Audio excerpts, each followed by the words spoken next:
하이 내 남자친구들, 오늘도 심리상담에 관한 진솔한 이야기 씹어볼게. 오늘의 주제는 심리상담 자격증에 대한 한 개인의 의견이야. 나는 심리상담사, 임상심리사, 집단상담사들이 전문가가 되는 과정을 쓸어 없애버려야 한다고 생각해. 무슨 소리냐? 너도 이단이었냐? 지금까지 전문가가 되려고 노력해온 사람들이 얼마나 많은데 그런 소리를 해?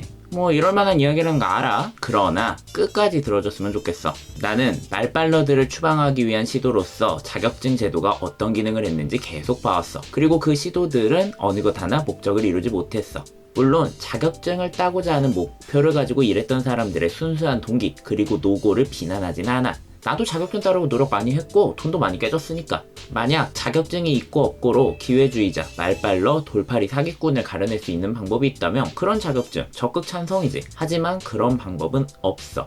자격증 제도에는 세 가지 치명적인 결함이 있거든. 첫째, 과거 기준을 가진 채 보수적으로 움직인다. 어떤 자격증이든 기준을 세우고 처음 나타나는 현상은 과거의 이미지에 그 직업을 고정시키는 거야. 자격증 취득을 위한 방법은 수련, 필기시험, 면접, 보수교육 이 정도야. 시험 출제위원이 있겠지? 아마 현직에 적어도 20년 이상 있던 대가들이 하게 될 거야.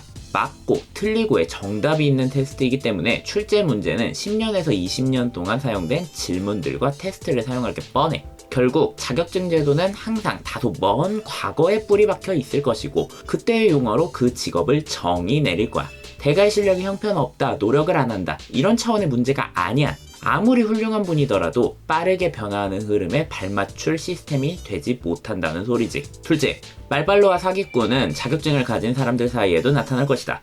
한상심 1급 자격증과 소속기관을 말하며 이 사람 믿을만한가요? 라고 묻는 사람이 있었어. 나는 모르겠다고 답했어. 왜냐고? 그 사람을 난 만나본 적이 없으니까. 벽에 걸어놓은 자격증이 그 사람의 상담 실력을 증명해줄 수 있을까? 자격증과 실력은 동의어가 아니야.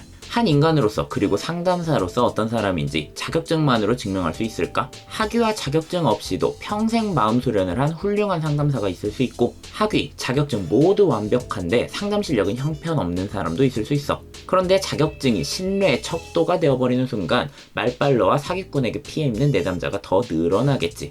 왜? 나는 자격증 갖고 있는데? 이 말로 내담자의 피해를 정당화하면 되니까. 셋째, 전문직을 강조하게 될수록 경직된 관료제도를 만들게 돼. 공무원에게 하는 멸칭이 있지 직업의식이 없다고.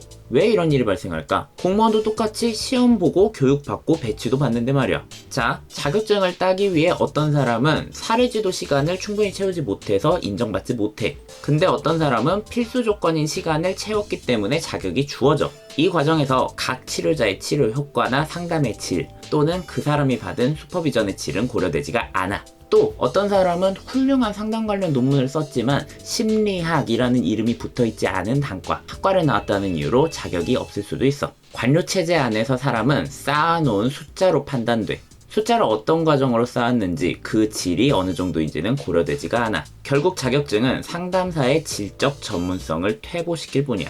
다들 집밥 생각날 때 있을 거야. 우리를 위해 매일 맛있는 밥상을 차려준 부모님은 전문 요리사 자격 기준을 사용하면 무자격 돌팔이야. 그러나 우린 알지. 이분이 한식 자격증이 없어도 김치찌개를 누구보다 맛있게 끓이고 양식 자격증이 없어도 내가 먹고 싶은 적재적소의 음식을 센스 있게 차려주는 그 누구보다 훌륭한 요리사라는 걸 말이야. 집단 상담을 하다 보면 상담을 배운 나보다 더 넓은 품으로 따뜻한 공감으로 집단원을 어루만져주는 분이 있어. 그분은 자격증이나 학회 근처에도 가보지 않은 분이지만 적어도 그 집단 안에서 누구보다 역동을 잘 다루는 리더였어. 자격증이 없으면 사람들이 심리적으로 착취하는 말빨러 사기꾼을 어떻게 제재할 거냐? 뭐 이렇게 반발하는 사람이 있을 수 있어. 난 이런 질문 존중해. 하지만 다른 사람을 착취하려는 목적을 가진 사람은 스스로를 심리학자라고 부르지 않더라도 얼마든지 그런 짓을 할 거야. 우리는 사람을 다루는 일의 자격증이 진정한 자격을 확인해주지 못한다는 사실을 직면해야 돼. 우리가 교만을 조금만 내려놓는다면 자격이 없는 사람에게서 많은 것을 배울 수 있어. 자격증이 있어야만 인간관계에 숙달되어 있는 거 아니잖아. 우리가 숙련가, 인정받은 전문가, 면허가 있는 심리학자 이걸 없애버린다면 우리 심리학 관련 직업에 수년 동안 맛보지 못했던 새로운 바람이 불 거야. 비로소 새로운 창조의 물결이 밀려올 거고 의료, 간호, 교육, 법 어느 분야에서도 자격증은 그 직업을 얼어붙게 하고 축소시키는 경향이 있었어. 지식을 과거에 묶어놓고 개혁을 저지해왔지.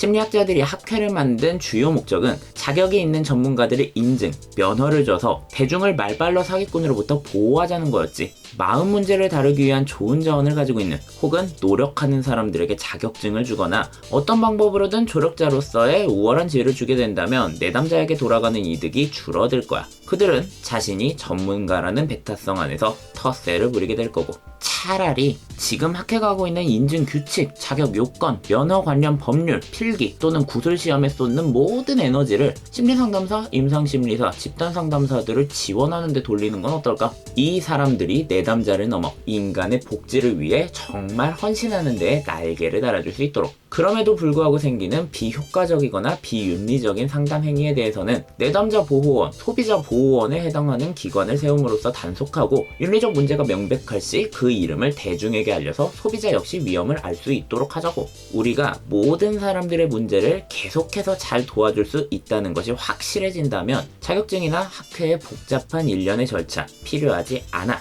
내가 자격증의 회의적인 이유야. 자, 어때? 지금 이 말이 혹시 터무니없이 느껴져? 심리상담사로서 적절하지 않은 주장으로 느껴지려나? 너 같은 사람은 심리상담을 논할 자격이 없어! 라고 할 거야. 사실 지금까지의 주장은 온전한 내 주장이 아니야. 1947년 미국 심리학회 APA의 회장을 역임하였으며, 상담을 배우는 사람이라면 누구나 알고 있고 많은 사람이 존경에 맞이하는 사람, 노벨 평화상 후보로 추천되기까지 했던 사람, 인간중심 상담의 창시자 칼 로저스가 말년에 썼던 A Way of Being 제11장, 사람을 돕는 전문가들을 위한 몇 가지 새로운 도전들에 적은 내용을 상당 부분 인용했어. 주장은 권위 위에서 꽃을 피운다는 말이 있지. 내가 했던 주장이 심리상담사로서 부적격하다고? 그럼 우선 심리상담사에서 로저스부터 제외시켜. 자격증 만능주의에 대해 말하는 건 그 다음에 들어주도록 할 테니까. 혹시 로저스가 했던 생각을 더 알고 싶은 내담자 친구들은 A Way of Being을 국내 번역한 칼 로저스의 사람 중심 상담이라는 책 읽어봐. 광고 아니니까 걱정 말고. 자, 이제 내가 심리서비스법 1안에 대해 어떻게 생각하고 있는지 얘기해도 될 것 같네. 다음 매운맛에서 털어볼게. 너희들의 레토르트의 건배? 반짝반짝은 무슨...